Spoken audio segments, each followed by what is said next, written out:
Hello everyone, আসসালামু আলাইকুম। সবাই কেমন আছেন? আশা করি আল্লাহ তাআলার অশেষ রহমতে সবাই ভালো আছেন। আলহামদুলিল্লাহ, আমরাও ভালো আছি। স্কিপ না করে পুরো ভিডিওটি দেখার অনুরোধ রইল। ব্যবসার জন্য বা মা খালাদের জন্য, শাশুড়িদের জন্য কিন্তু এইরকম বড় বড় ওড়না তৈরি করলে অনেক সুন্দর হয়। তো এইরকম যারা বিজনেস করতে চান, হাতের কাজের বিজনেস বা হ্যান্ড পেইন্টিংয়ের বিজনেস, তারা কিন্তু ড্রেস তৈরি করতে গেলে অনেক খরচ পড়ে যায়। যদি ড্রেস তৈরি করতে না পারেন তাহলে এইরকম বড় বড় ওড়নাও তৈরি করতে পারেন। মাল্টি কালার শেডে ওড়না করতে পারেন বা এরকম এক কালারের ওড়নাও শেডে করতে পারেন। এক কালারগুলো কিন্তু মুরব্বীরা নিতে অনেক পছন্দ করে। আর হ্যাঁ, একটা ভিডিওতে আমি বলেছিলাম যে কাপড় কিভাবে কাটলে সেটা বাঁকা হবে না। তো আজকের ভিডিওটি দেখলে আপনারা বুঝতে পারবেন যে কেন বাঁকা হবে না। আমি কিন্তু এটার প্রমাণও পেয়েছি যে এভাবে কাটলে কাপড়টা বাঁকা হয় না। তো আমি এই ওড়নাটা 2.5 গজ নিব 5 হাতের জন্য।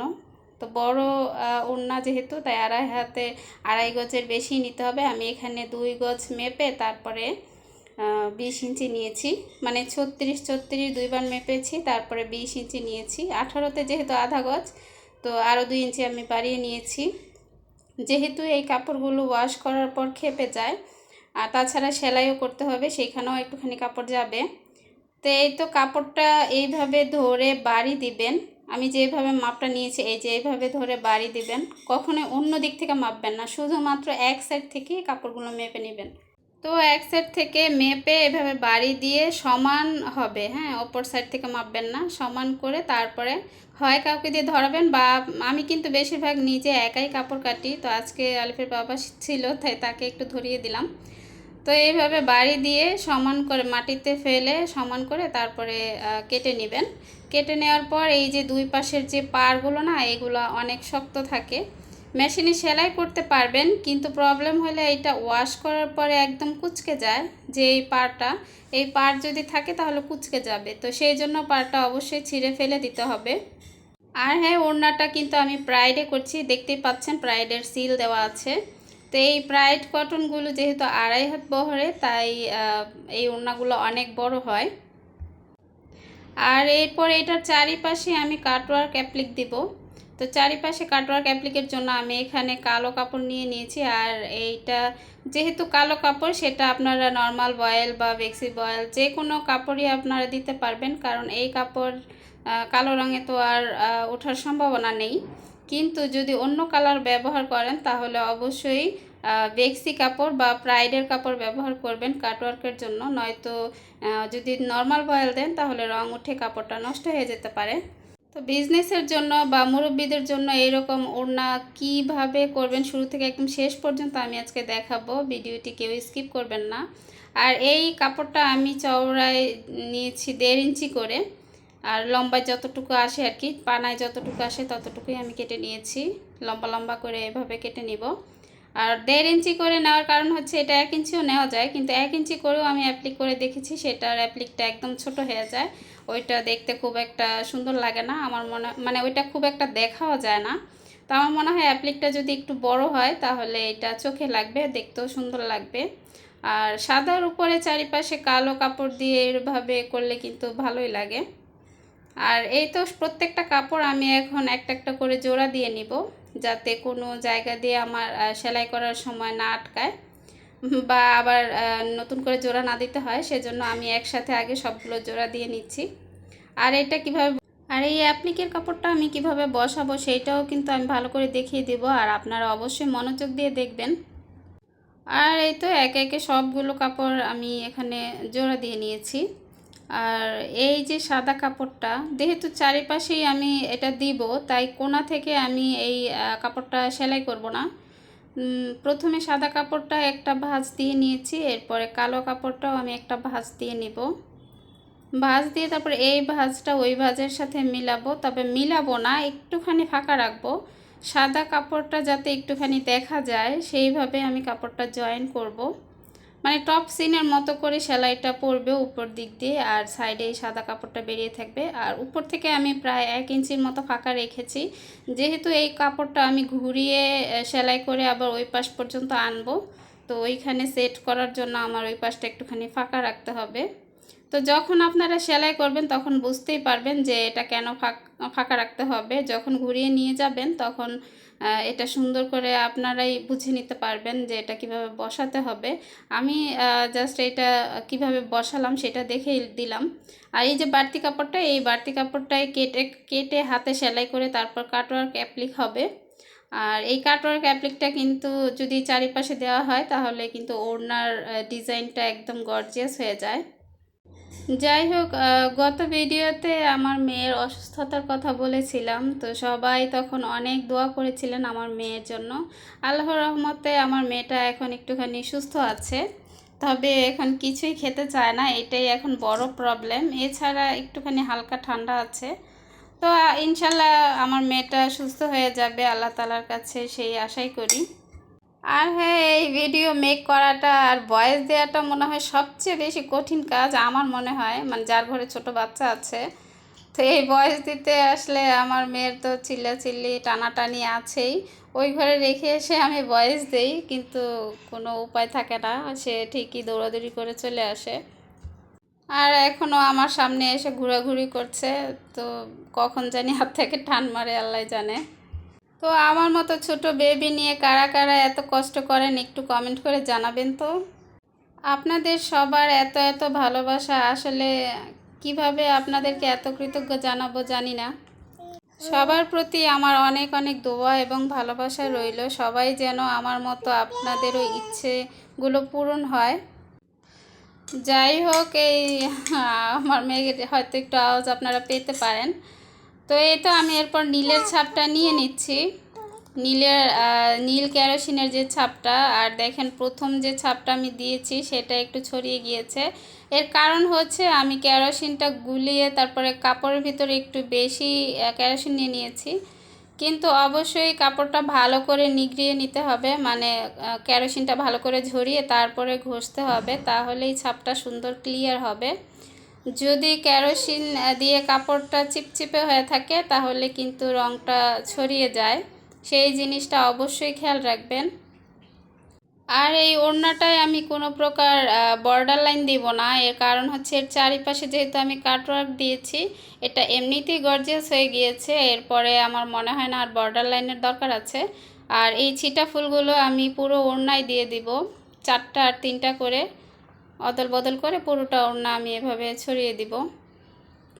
তো ওড়নার সম্পূর্ণ কাজটা দেখাবো বলেই কিন্তু আজকের ভিডিওটাও একটুখানি বড় হয়ে যাচ্ছে, সবাই ক্ষমা সুন্দর দৃষ্টিতে দেখবেন।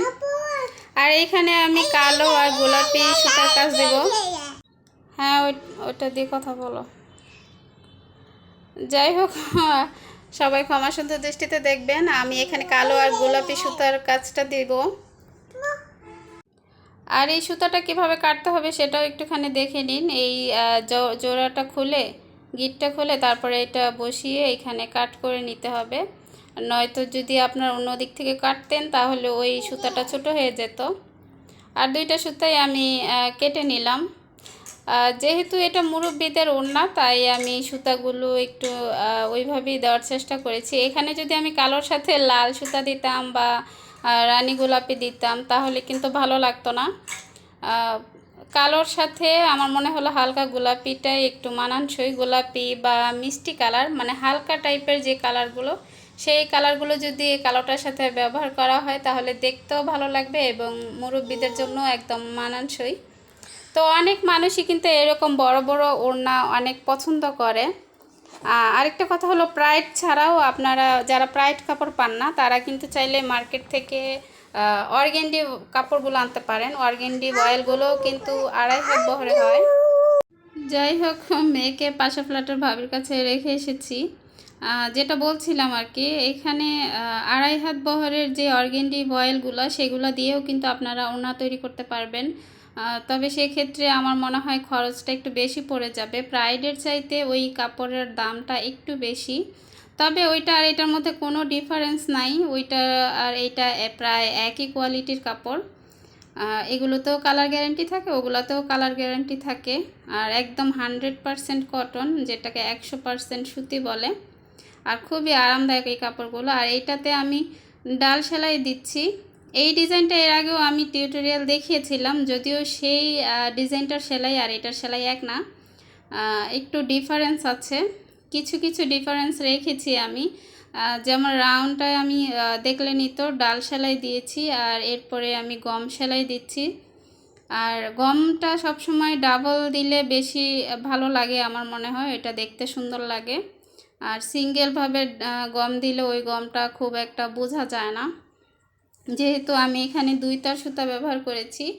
আর একজন আপু আমাকে ইনবক্স করেছিলেন যে আপু আপনি যেই সুতা দিয়ে কাজটা করেন সেই সুতার নাম কি?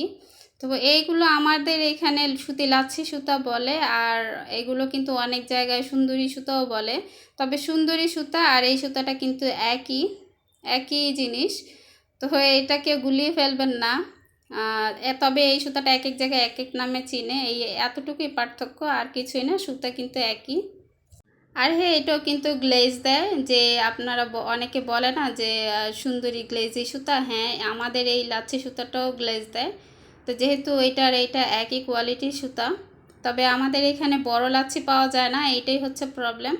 আমাদের এখানে শুধুমাত্র ছোট ছোট লাচ্ছি পাওয়া যায়, যেটা 10 টাকা 20 টাকা করে বিক্রি করে, একটা 10 টাকা আর একটা 20 টাকা, এরকম 2টা সাইজে বিক্রি করে, কিন্তু কেজি হিসাবে তারা বিক্রি করে না। আমার মনে হয় কেজি হিসেবে বিক্রি করলে ভালো হতো, তাহলে একটু সুতা বেশি পাওয়া যেত। আর আরেকটা কথা কি, আমাদের এখানে সুতা বলেন কাপড় বলেন সব কিছুই একটু বেশি দাম দিয়ে কিনতে হয়। দাম দিয়ে বলতে যেহেতু খুচরা হিসেবে কিনতে হয়, সেই জন্য একটু দামটা বেশি পড়ে যায়। যেমন এগুলো 10 টাকা 20 টাকা পিস কিনি, তো সেই জন্য খরচটা বেশি হয়ে যায়। যদি কেজি হিসাবে সেল করতো তাহলে একটু খরচটা কম পড়তো। আর এই প্রাইডের কাপড়গুলো আমি অনলাইনে কিনে আনি, যার কারণে আমার এই প্রাইডের কাপড়টাও খরচ একটু বেশি পড়ে যায়। ওইখান থেকে কিনতে গেলে, সরাসরি শোরুম থেকে কিনতে গেলে হয়তো একটু কমে আনা যায়। আর যেহেতু আমরা অনলাইনে, মানে আমি অনলাইনে আনি, অন্যজনের কাছ থেকে আনি, তো সেই জন্য তারা আমার কাছ থেকে একটু বেশি দাম রাখে। আর অনেকে জিজ্ঞেস করেন যে প্রাইডের কাপড়গুলো আমি কত করে কিনেছি। আমি প্রাইডের কাপড়গুলো 600 করে কিনেছি। আর আমি যতদূর জানি শোরুমে, মেইন শোরুমে এগুলো 500 টাকা করে বিক্রি হয়, কিন্তু যারা আমার কাছে সেল করছে তারা 600 করে রাখছে। তো 600 তো রাখবেই, যেহেতু তারাও শোরুম থেকেই নিয়ে আসে, শোরুম থেকে নিয়ে এসে তারপরে তারা সেল করে, যার কারণে তারাও কিছুটা প্রফিট রাখতেই পারে, স্বাভাবিক। যাই হোক, তারা সেল করুক, একটু প্রফিট রাখুক, এটা কোনো প্রবলেম না, কিন্তু আমরা যে কাপড় পাচ্ছি সেটাই অনেক। আমরা যারা দূরে থাকি, আমাদের পক্ষে তো সম্ভব না রাজশাহী বা পাবনা শোরুমে গিয়ে কাপড় কিনে আনা, তো আমাদের পক্ষে সম্ভব না। তো সেই জন্য আমাদের অনলাইনেই আনতে হয়, আর অনলাইনে একটু দামটা তো বেশি পড়বেই। তাছাড়া আবার এগুলো আনতে গেলে আমাদের ডেলিভারি চার্জও লাগে, তো সব মিলে অনেক বেশি খরচ পড়ে যায়। একদম কাপড় বলেন আর অন্যান্য জিনিস বলেন, সব কিছুতেই খরচ একটু বেশি পড়ে যায়। যাই হোক, এইরকম সুন্দর সুন্দর ওড়না, বড়দের ওড়না, মুরব্বীদের ওড়না, এই এই ওড়নাটা কিন্তু আমার অর্ডারের না, আমি এক্সট্রা তৈরি করছি। তো যদি কারো পছন্দ হয় তাহলে কিন্তু অর্ডার করতে পারেন। আর অর্ডার করার জন্য অবশ্যই আমার পেজে ইনবক্স করতে হবে। আমার ফেসবুক পেজের লিঙ্কটা কিন্তু আমি আমার প্রত্যেক ভিডিওর ডেসক্রিপশন বক্সে দিয়ে থাকি, তো সেইখান থেকেই কিন্তু আপনারা আমার সাথে যোগাযোগ করতে পারবেন, আর সেইখান থেকে আমাকে অর্ডার করতে পারবেন এবং সব কিছুর ডিটেলসে জানতেও পারবেন। আর হ্যাঁ, প্রাইসও কিন্তু আমি সেখানেই বলবো, আমি কিন্তু ভিডিওর কমেন্টে কখনোই প্রাইস বলি না, বা ভিডিওতেও বলি না। প্রাইস জানতে হলে অবশ্যই ইনবক্স করতে হবে। আর যারা বলছেন আপনাদের ফেসবুক নেই, তো ফেসবুক না থাকলে আপনারা কিভাবে আমার সাথে যোগাযোগ করবেন? তো আপনাদের যদি ফেসবুক না থাকে তাহলে আপনাদের হাজব্যান্ডের আছে, বা আপনাদের পরিবারের কারো আছে, বা বাসার কারো আছে, ফ্ল্যাটের কারো আছে, মানে কারো না কারো তো অবশ্যই ফেসবুক আছে। বর্তমান সময়ে ফেসবুক চালায় না এমন মানুষ খুব কমই আছে, তো তাদের মাধ্যমেও কিন্তু আমার সাথে যোগাযোগ করতে পারবেন।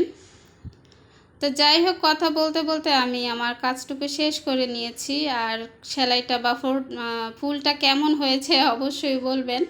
আর কাটওয়ার্কটাও একটুখানি দেখিয়ে দিই, যদিও কাটওয়ার্ক এর আগেও আমি কয়েকবার দেখিয়েছি, তো আবার আজকে একটুখানি দেখিয়ে দিই। এইভাবে আমি যেহেতু এটা চওড়া 1.5 ইঞ্চি করে নিয়েছি, এইভাবেও আমি 1.5 ইঞ্চি করে নিব। তো তো 1.5 ইঞ্চি আমি তো মেপে নিচ্ছি না, আইডিয়া থেকে কেটে নিচ্ছি। আপনারা যদি মাপটা না বোঝেন তাহলে ইঞ্চি টেপ দিয়ে 1.5 ইঞ্চি মেপে তারপরে কেটে নেবেন, দাগ টেনে টেনে তারপরে কেটে নেবেন, তাহলে সুবিধা হবে। আর এইখানে আমি 2 পাশ থেকে ভেঙে নিচ্ছি। এই অ্যাপ্লিকটা একদম সহজ আর সেলাইও খুব সহজ, হেম সেলাই দিয়ে। তো হেম সেলাই তো সবাই পারে, বা জামার গলা তো হাতে যে সেলাই করতে হয় সেটাও তো সবাই পারে। তো সেম ওইভাবেই সেলাই করে এটা আটকিয়ে দিতে হবে সুতা দিয়ে। তো সেলাইটা আর দেখালাম না, জাস্ট ভাঁজটা একটুখানি দেখিয়ে দিলাম। এভাবে 2 কোণা করে ভাঁজ দিয়ে তারপরে, আর অবশ্যই কোণাগুলো একটু ডাবল সেলাই দিয়ে আটকে দিবেন, নয়তো এই কোণাগুলো কিন্তু খুলে যায়। সুতা দিয়ে ভালো করে কোণাগুলো ডাবল সেলাই দিয়ে নেবেন। জানি না ভিডিওতে কতটুকু কি বোঝাতে পেরেছি, তবে চেষ্টা করেছি।